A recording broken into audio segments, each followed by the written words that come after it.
The morning of the day arrived. Soon after my husband Joseph left for a business trip, which was actually a cheating trip, I received a phone call. Please take care of my parents while I'm away. I think they will come to visit our home. They said they would join you soon. Huh? Well, good luck with your work. Wait, what are you talking about? Just as I was about to hang up the phone, I heard a loud and angry voice from the other end of the line. It seemed like my father-in-law was yelling at Joseph about something.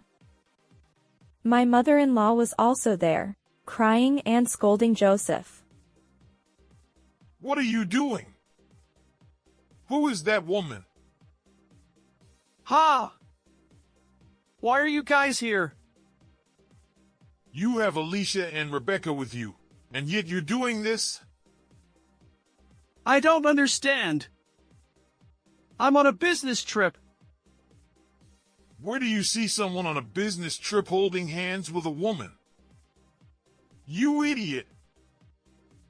My name is Alicia. I am 29 years old and live with my 30-year-old husband Joseph and our 2-year-old daughter Rebecca. 2 years ago, when I was just starting my career, I found out I was pregnant and married Joseph. I took a temporary leave from work after giving birth, but returned to work soon after. I love my job, and I never considered quitting, no matter how hard it got. Joseph was supportive of me and agreed that I should continue working. Rebecca is taken care of at a daycare during the day, and my in-laws mostly take care of her afterwards. They are very helpful and seem to enjoy taking care of Rebecca. However, my in-laws always ask me if I am not thinking of quitting my job. I think they're probably worried about my health, but I feel guilty every time I ask them to take care of Rebecca. Alicia, isn't it hard to balance work and family? No, I enjoy doing it. In the past, women were expected to stay at home after marriage. Nowadays, there are more working moms. I'm one of them. I love my job and I don't want to quit for the sake of my future finances. Joseph works for a trading company and earns a salary that is above average, so we're not struggling financially. However, I don't want to quit my job for my own sake. My in-laws sometimes say things like this to me. Alicia, don't you want to feel closer to Rebecca's growth? I'm always grateful to you. But I still want to work. Can't you get by with Joseph's salary? Are you having financial problems? That's not the case. We have enough money, but it's also about my career. I'm fine with it, but Rebecca is growing every day. I feel the same way. Thank you very much. My relationship with my in-laws is generally good. They love their granddaughter, but they also love me more than anyone else. However, they always tell me that I should quit my job for some reason. They're not being sarcastic or mean, but they seem to be saying it from the bottom of their hearts. When my in-laws were raising their children, there was a fixed concept that mothers were housewives. Nowadays, there are more working mothers than housewives. Joseph never complained about me working. He knew that my in-laws were taking care of Rebecca, but he didn't have any objections. It's more convenient for my in-laws to take care of Rebecca than for him to do it himself. Joseph seems to think that Rebecca is cute, but he's not so much of a doting father that he takes care of her himself. For example, when we were newlyweds or when Rebecca was born, he would come home from work almost on time. However, Recently he has been working overtime and going on business trips more often. I know that working styles change as his career changes, but I feel like Joseph has been doing it a lot more in the past few months. There is one more thing I'm worried about. It's about money. While we're both working, we keep our wallets separate and put a fixed amount of living expenses into each of our homes, so I don't know how much Joseph's income has actually increased. Still, I believe that he must be saving that much for the future, as I think he's working this hard. Should we unify our accounts soon? I've been thinking about that too. I don't work overtime or go on business trips because I have Rebecca and housework to take care of. I really like the company that allows me to work like this. I was able to do the work I wanted to do at my own pace without overdoing it. Mom, I want to see an elephant. An elephant? Okay, let's go to the zoo this Sunday. Yay! Are there giraffes too?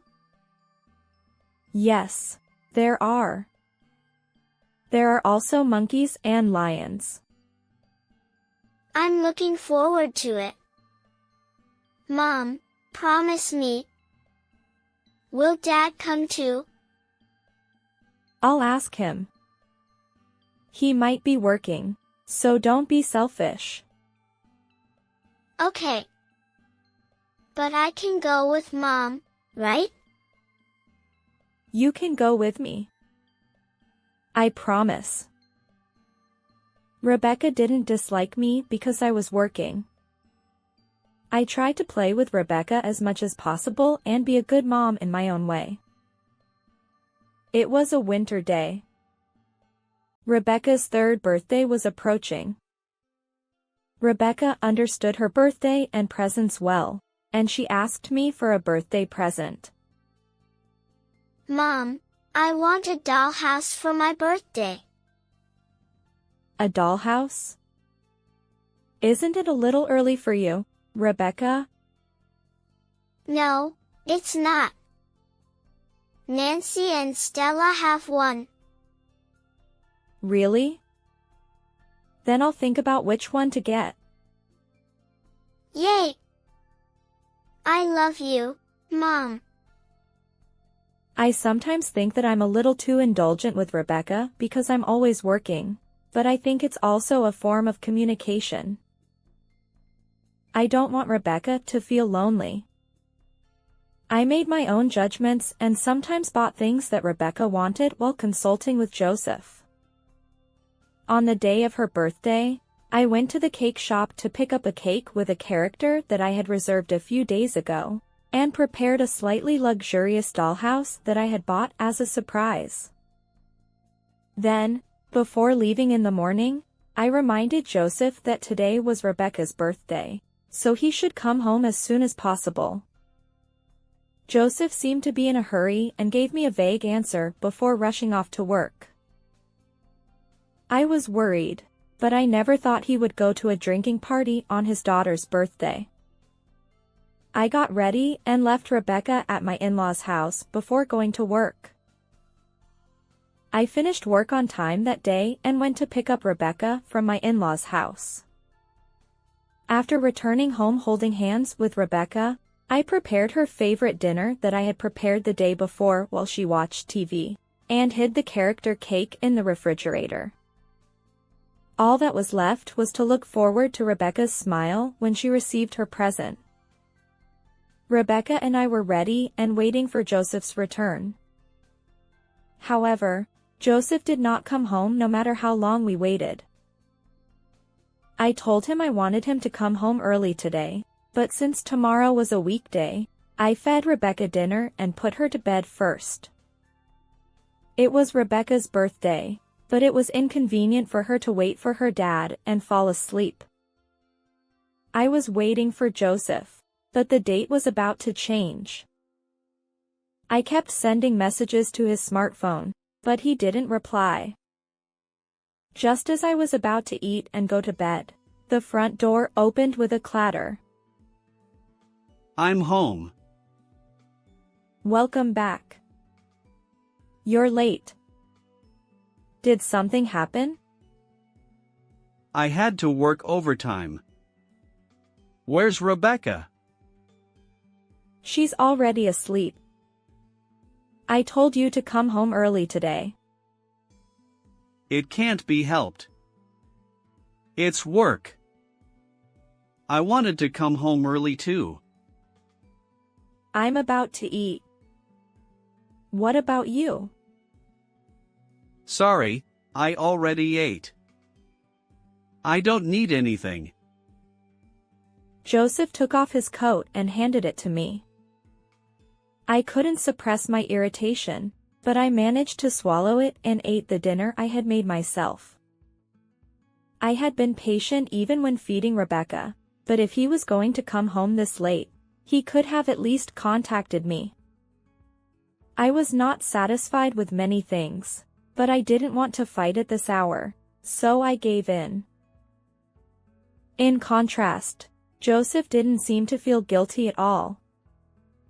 I couldn't help but look through Joseph's wallet in the breast pocket of the coat he handed me while he was taking a bath.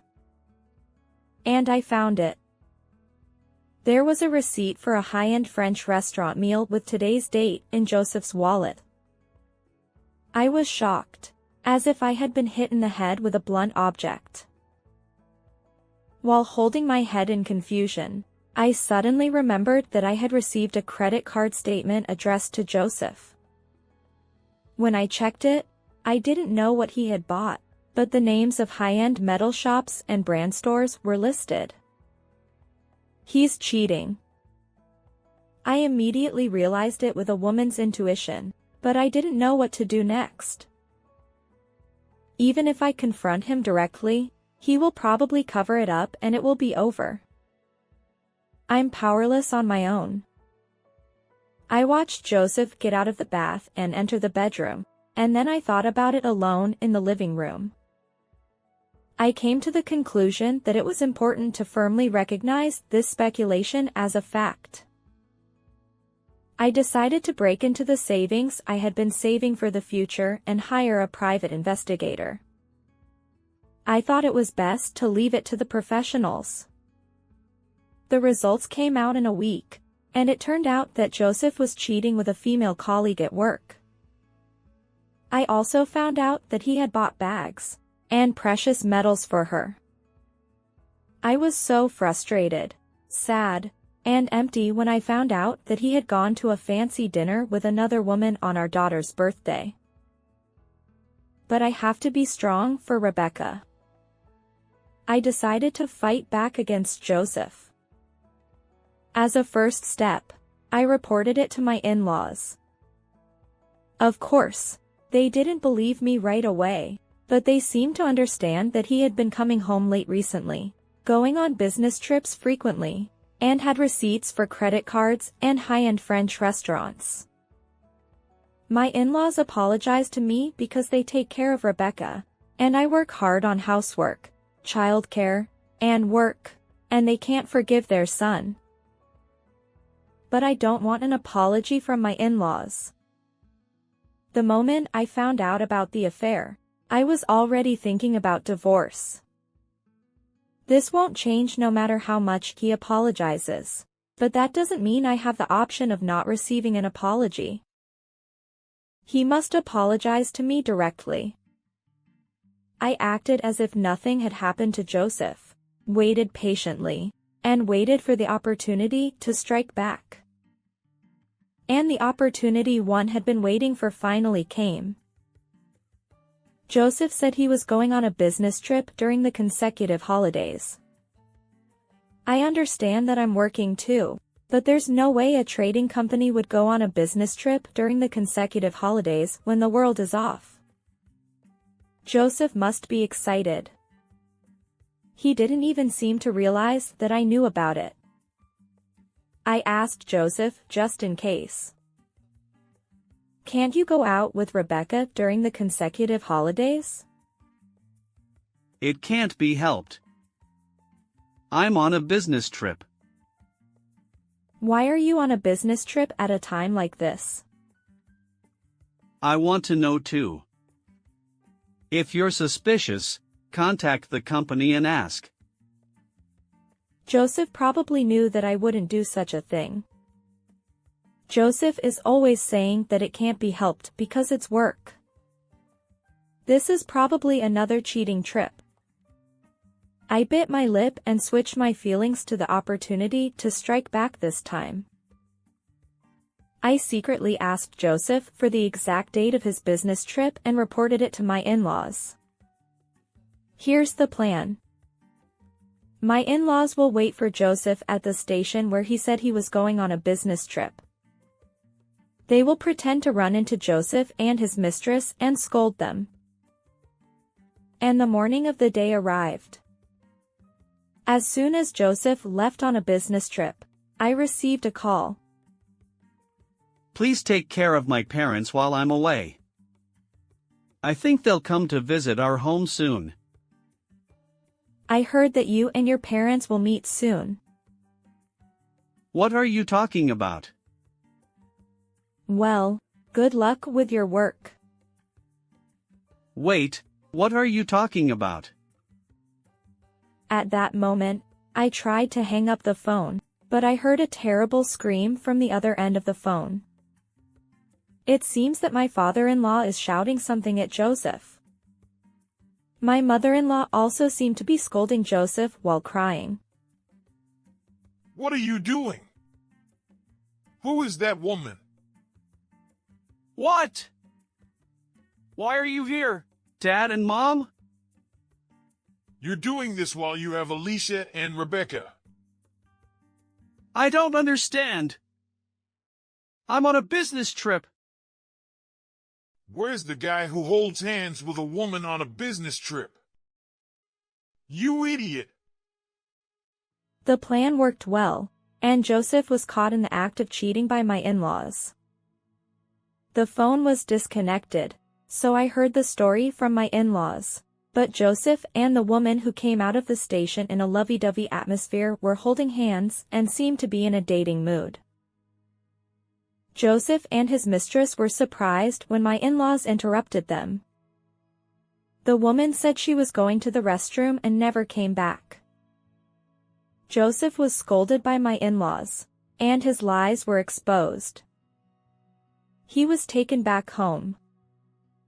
My parents, who live far away, happened to come to see their granddaughter during the long holiday.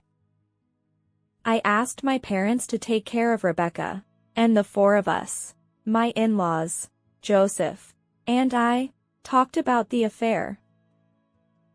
So, what happened to the business trip?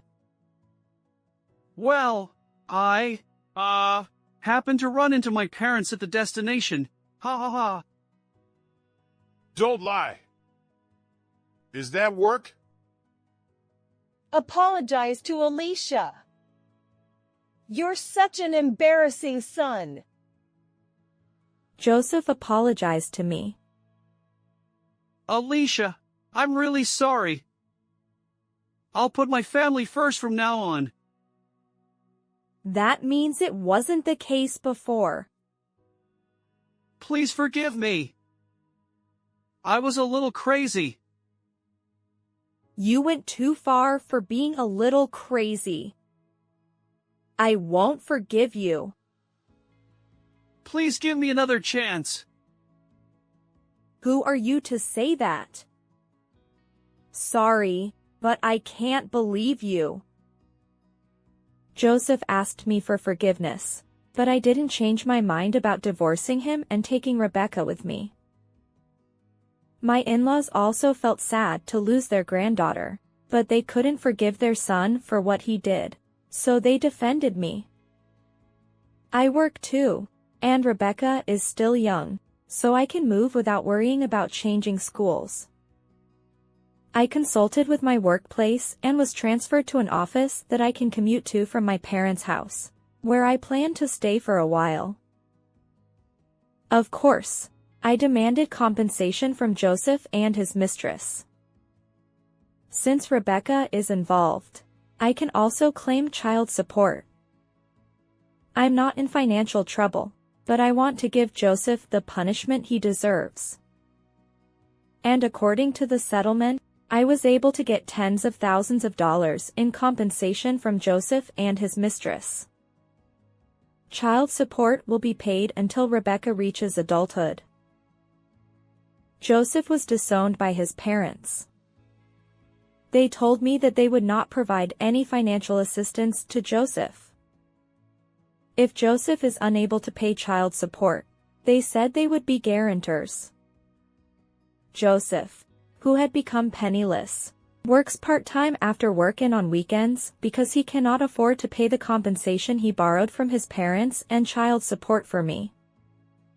The woman he cheated with can no longer work at the company, but she has to work in the city at night because of money. However, it seems that she is not working in a glamorous city, but is doing things like washing dishes at a bar. With the help of my parents, my work is going well, and Rebecca is growing up healthy. My in-laws also want to see their granddaughter. They contact me occasionally, so I let Rebecca meet them at that time. Of course, I haven't let Rebecca meet Joseph. According to my in-laws, Joseph wants to see Rebecca, but she doesn't want to see him, so I ignore him. I am grateful to my in-laws for their many corporations and assistance. Hey Mom, I want something for my 4th birthday. Rebecca, you take good care of your toys. Which one do you want?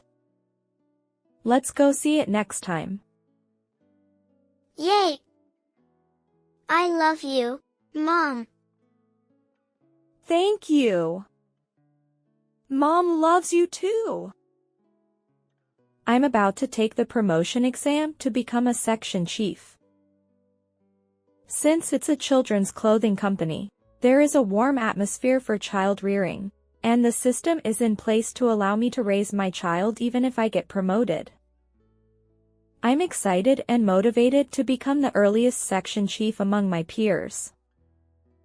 Of course, I will receive child support from Joseph, but I want to work hard and live without inconvenience for Rebecca. And I want to continue to be a gentle mom who Rebecca always says she loves. Did you enjoy the story? Please subscribe to my channel. It will encourage me to create more videos in the future. Please watch my next video too. How was this story? Please subscribe to my channel. See you in the next video.